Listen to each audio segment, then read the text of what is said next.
So it's that type of an offering of people who want to be heard. You know, it was King who said that riot is the voice of the unheard, who want to be heard, who have something to say, and are very moving as they say it. And that I believe that there's a dignity in struggle. I believe that there's a dignity in pain. You know, whether that's personal struggle or that other kind of struggle. You know, the Christians talked about the blood-stained banner of struggle that we carry. And I feel that we're in a moment now in this country where we need to carry that banner again. And we need to get happy about that opportunity for struggle and to feel power from the dignity of struggle.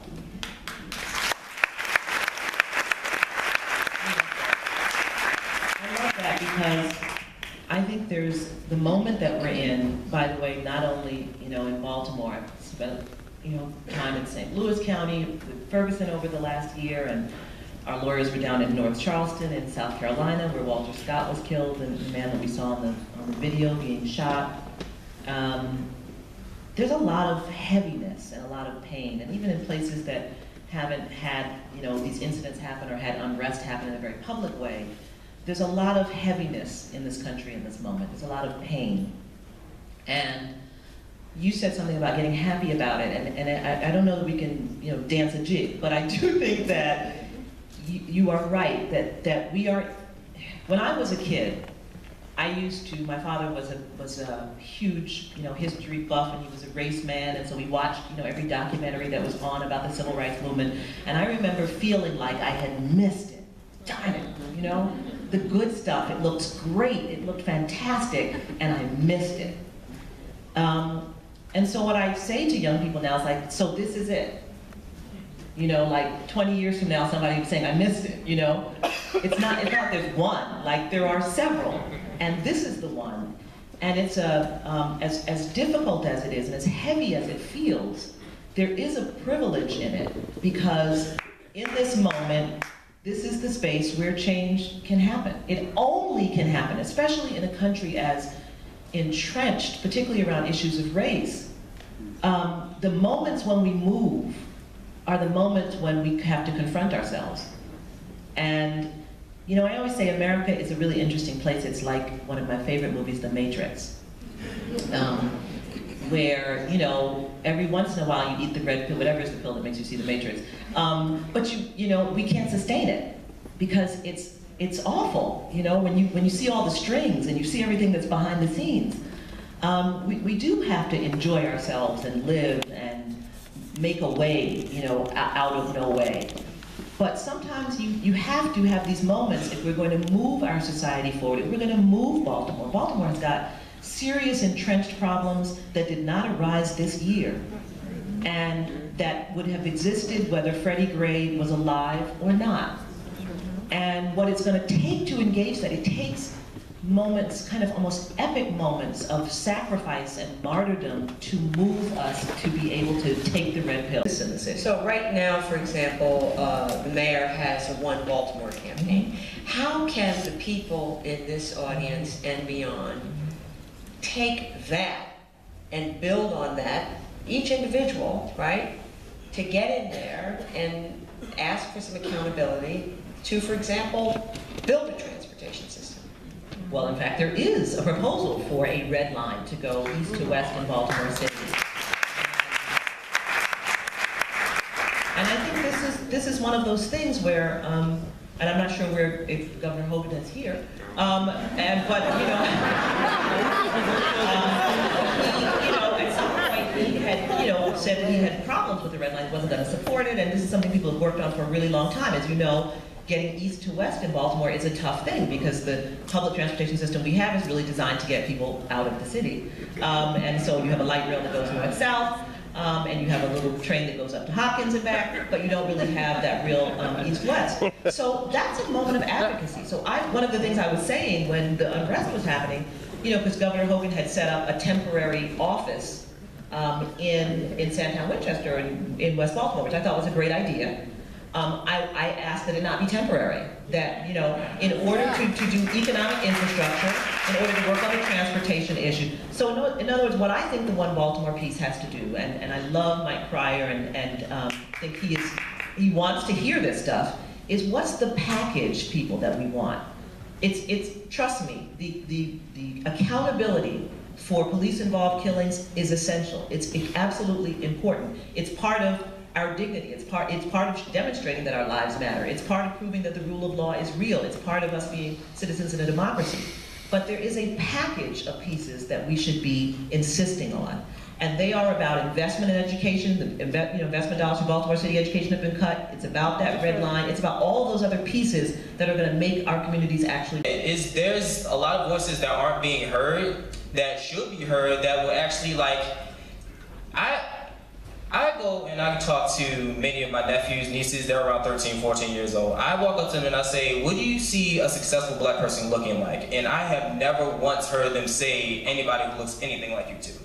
What do they say? They say, you know, nice, you know, diamond watch, some nice stunner shades. Girls say Louis Vuittons on the feet. Guys say some overly expensive crap that I don't know anything about, covered with tattoos. I'm just like, is that the only thing that we respect?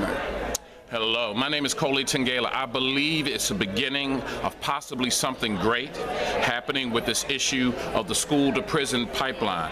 Anna Deavere Smith, being an artist and actor, but particularly using those crafts for social justice and empowerment, I'm glad that she's coming to the party, but as a lot of you know, there's been a lot of us out there on a grassroots level who have been at this party, setting it up and everything else, and laying out the table. But I'm glad she's coming, because her cachet, her prestige, will give validity, credence, and a broader audience to this horrific issue that impacts people of color, particularly African-American boys and men and African-American girls who are horribly mistreated and unjustly incarcerated at an inordinate rate. So it's good, but unfortunately, the voices that heard this conversation, that were a part of the conversation, aren't the voices that truly need to be heard. It's those young African-American boys in West Baltimore who were part of the uprising. We got to control the narrative. It wasn't a riot. It was an uprising of people becoming frustrated. Their voices were not heard. The mothers and the fathers who struggle every day, a part of the working poor, who can't even take off from work without losing pay to come to a school to address their issues, much less come to an intellectual forum to debate these matters. But it's a beginning. So what we need to do is take the responsibility of ourselves and hold forums in our homes, in our churches, in our barbershops, at our beauty salons about this issue to make Baltimore, and hopefully, I'm altruistic, I'm a dreamer, to make the world better.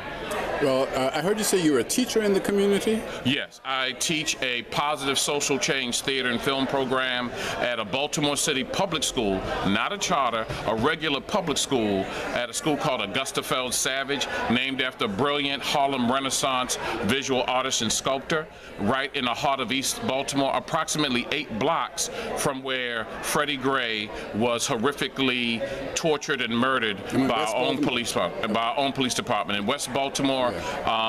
Lower Edmondson, Gilmore Street, Calhoun Street, right there. And each and every day, the young people who knew Freddie Gray, know his family, come into my classroom.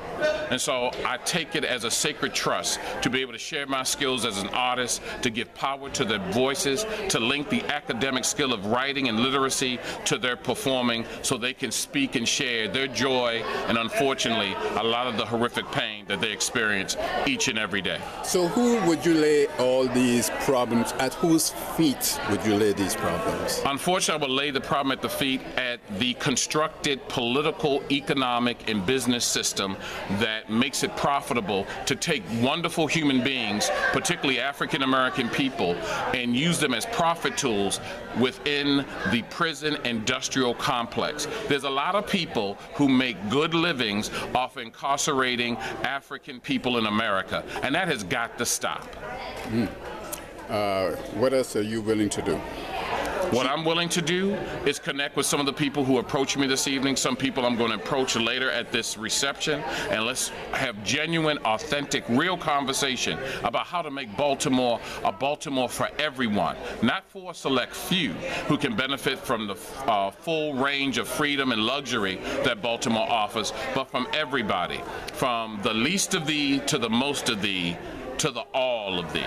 What's the priority right now within 2015, 2016 that you see? The priority is not to let go of this opportunity. Due to the uprising, the rebellion that took place in Baltimore, now is the time to build from that. Don't shy away from the ugliness and pain that has to be dealt with, dealing with economic disenfranchisement, inequity in living and housing. But now, see, it said, we know it's wrong. Let's all work together. The priority is to work together to resolve these issues so that everyone in Baltimore, throughout the country and the world, can live with decency and dignity. Do you have a connection to the higher-ups?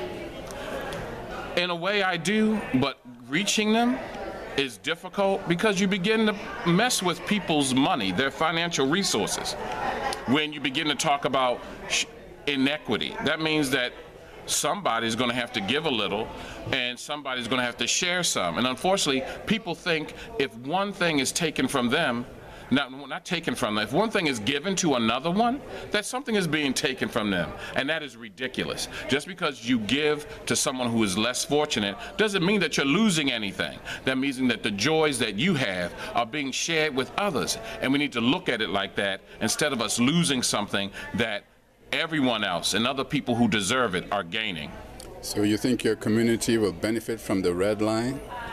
The red line, I believe, if it's implemented genuinely and that if it's of affordable price to move people and you have economic resources on the east side that folk on the west side can profit from, if you have economic resources that are in place on the west side that east side folk can profit from, then it will be viable. But if it's just to transport commuting wealthy white folks from one end to another, or wealthy African American folks from one end to another, then it's going to be used for that, and then the trouble will emerge again. Because you know, if you ignore a problem, it's only going to come back and become worse. So you see hope for Sandtown?